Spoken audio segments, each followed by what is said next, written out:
We are very lucky at MolksTVTalk today to be speaking with Craig Blair, the CEO of zeebox Australia. Craig, hello. Thank you. Thanks. Hello. Craig, this is a whirlwind for you guys. Here we are, we're in the last week of November, and zeebox Australia has really only been live as an app on the App Store and the various places for a couple of weeks, yet it's on the tips of everyone's lips. Congratulations. Thank you very much. Yeah, it's been a crazy 10 days or so, but we're very, very happy with our early stage of development, and there's certainly more to come. And this is not anything that's just appeared magically out of the blue either. There's been a lot of footwork done to launch the program in Australia and to have it functioning, and of course it comes out of a lot of development work overseas, doesn't it? That's right. So the business was founded in the UK in November of last year, so it's only 1 year old, and since that time it's launched in the USA last month with HBO, Viacom, BBC as partners, and then this month with Network 10 as our first partner, and we hope to announce others soon. Man, it's such a quick uptake when we consider in an Australian market context. There's been talk of formal second screen apps for probably 18 months, 24 months at best. And we've really only seen commercial television deliver that to us at the start of the year. I remember when the launch of Fango was interrupted by the tennis. And we saw Jump In, Jump Out during the Olympics. And now zeebox is here. And when we look at, I'm not going to say necessarily longevity, but when we take into account that one's had all year to get a league in, and certainly everyone knows what Fango is, but now that zeebox is here, it's had a couple of great runs directly connected with Can of Worms on 10. The project are working to integrate it into their schedule, those sorts of things. And then even as recently as last night, we saw Q&A give it a test run. How are you finding the television market in Australia as far as open doors for zeebox? Yeah, well, the first thing you should say about zeebox is it's an industry app, so it's a companion app which is universal across all channels. And we think that viewers care about having consistency of experience across all channels, no matter what program they're watching. So, and we do that by working with a number of different content owners and broadcast partners. And so, as you say, we've got Network 10 as a fabulous partner. They're very engaged. They're pushing the boundaries in zeebox land and how to integrate with their first screen. Can of Worms is a great example of that. And then more recently, had some dabblings from other broadcasters of Q&A. Had a slight go at that last night. And we hope to announce another partner soon who will be getting right behind zeebox in a more formal capacity to enhance their programming within zeebox and actually power their own apps for zeebox. Wow. So it becomes, and this is a real, I guess, key difference, is that whereas Fango is very specifically built for and used by, promoted by Seven, and when it first launched it was just Seven content. zeebox has come out and it's every channel. We can talk about Foxtel as well as talking about free-to-air, HD networks, and noting that the analog switch-off is getting around. That's going to open the market to the digital multi-channels in the same regard. It really is, I guess, that fresh ground for zeebox in that opportunity to say, we don't just want to hit this, we want to say, hey everyone, you can come here and be a part of the community around that show, isn't it? That's right. I mean, before a line of code was written for zeebox, we did a survey of 10,000 people in the UK trying to figure out what people want in a second screen. There was two very, very clear outcomes from that. One is this idea of consistency and ubiquity across channels. Your point around a channel-specific app, may work for some people, but actually you think about it, I don't have Samsung friends, I don't have Channel 9 friends, I just have friends, and I want it to be appear wherever I'm watching TV. The second is that in the features that people are looking for in the second screen, it's one of 5 things that we look to aggregate. It's discovery, content, it's participating in the show, it's information around the show, it's shopping, buying things you're seeing in the show, and it's sharing that with your friends. So we're looking to do all of those 5 things across all of the channels, so give you people the best chance of finding the experience they want at the right time. At its core, for zeebox, it's really about connecting program makers with their audience, isn't it? It provides that opportunity so that it then just isn't, we know people watch us and we might have some idea who they are. There can really develop a direct, almost one-to-one relationship in that regard, isn't it? As well as the community itself functioning and discussing and interacting and all of those sorts of things. You're 100% right. So, as you know, program makers, now are aware that a good part of the audience either view the content on some other device, which is a separate problem, but also when they're viewing the TV show, they're often doing something around that show in some of the second screen. So we're looking to give them a way of participating in the conversation, engaging their viewers in sometimes two-way conversations, and building a much more engaging product.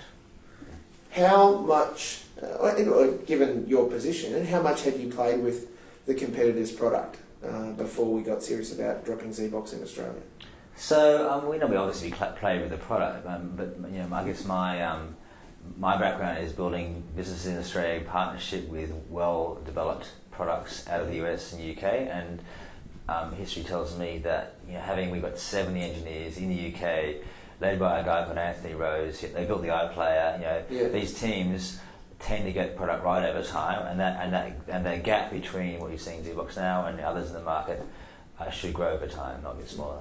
How important is it to zeebox that its application is multi-platform? It's essential. So we will be across all platforms, or devices, or content, or platforms. We want to be everywhere for our viewers. So that's essential. We can do that ourselves. It's better if we do it with a broadcast partner. So we will be inviting in broadcast partners and subscription cable TV providers as we go along. We'll announce the next one very, very shortly. And that means that we offer this consistent experience across all platforms. Is it part of the development plan around zeebox to have it so that imaginary Channel 8 might come along and say, hey, love the product, we really we want to engage with you guys and use that because we don't have anything and we know that the time to develop this. But we also want to add in some other things, like we may say we want this to be a catch-up app as well, and we want to do all those sorts of things. This is well within the scope of what you guys can do. So you can do that two ways. In fact, you'll see a similar deal like that announced shortly, where you'll see zeebox features appear in your imaginary Channel 8's app. Yes. And so there might be catch-up features, remote control, remote record features there, as well as Z tags and click to buy features and Twitter friends and polls sitting around that app. But equally within zeebox, we can open up the back end and allow our broadcasters to configure the experience alongside their own programming. So you can also feed in their features into the zeebox app. And that's really key, isn't it, as far as the functionality of the app. It's not just a replication of your Facebook feed or your Twitter stream. It can connect to that, certainly, and will draw content from those places.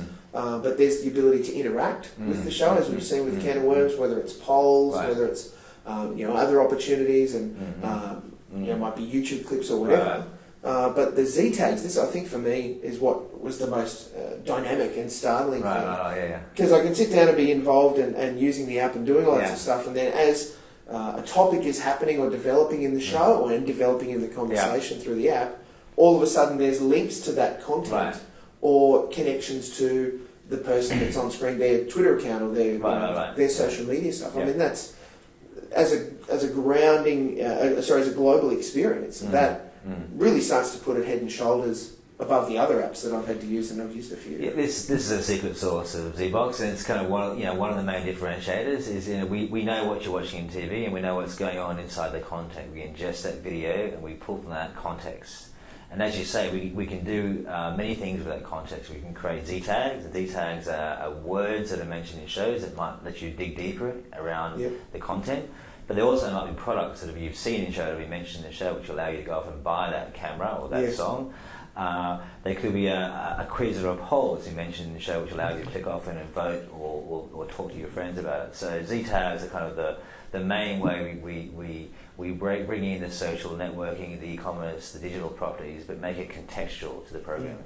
And I noticed during one of the Can of Worms interactions that I was involved with, that it's not just, I guess, the conversation stream where I can jump in and see and hear everybody's comments and those sorts of things, but there was also other, I guess you'd call them filtered streams, where at one point there was a stars feed where past guests, all of their content had been collated so that as they were playing along, it's I guess it's those kind of touches that for mine really make zeebox, which 2 weeks old in Australia, contextually seem like such a mature app.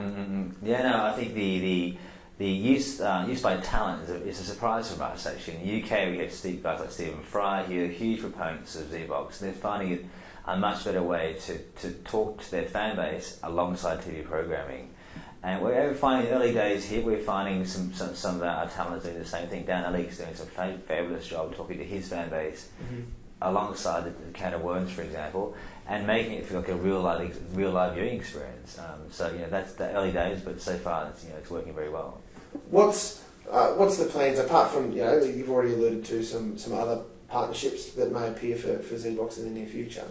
How do you see the app grow within the market where it's at the moment realistically a 2-horse race, and there's a little bit of disdain for the competition given the way it was launched and those sorts of things, and that this one zeebox seems to be so open and so forward thinking. How do you see that move over the next 12 months?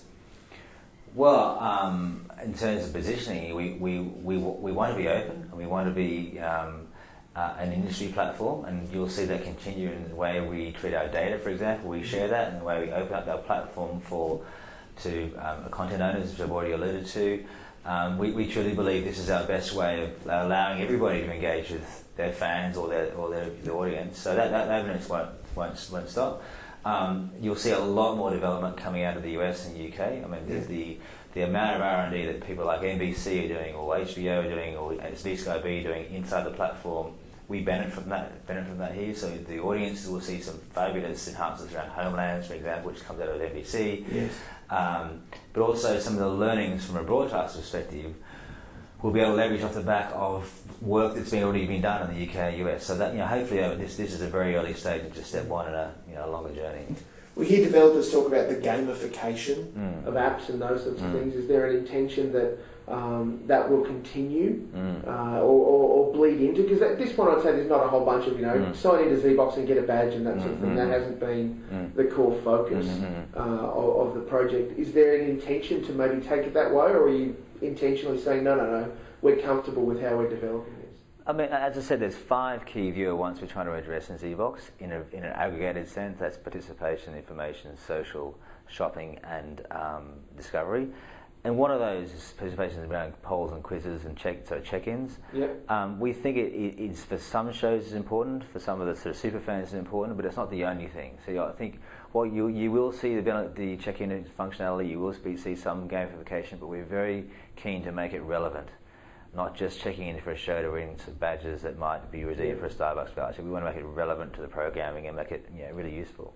You guys would get a ton of data out of just one show, I'd imagine. That opportunity to obviously bring that back to your partners and say, hey, well, from this we learned these things demographically or that sort of thing. Is that really the key selling point? Contextually back to the people that are investing, say, we want a partnership with you and do this? That is certainly one of the key selling points. So, as you've said, that they can use this, and our broadcast partners throughout the world are using zeebox data as a real-time measure of their success of their programming. They're able to test the bridging strategy around different programs and see whether that really works. So this is informing them around their main scheduling decisions, but also informing them how you actually play in this second screen space, what works and what doesn't work. So data is one key theme.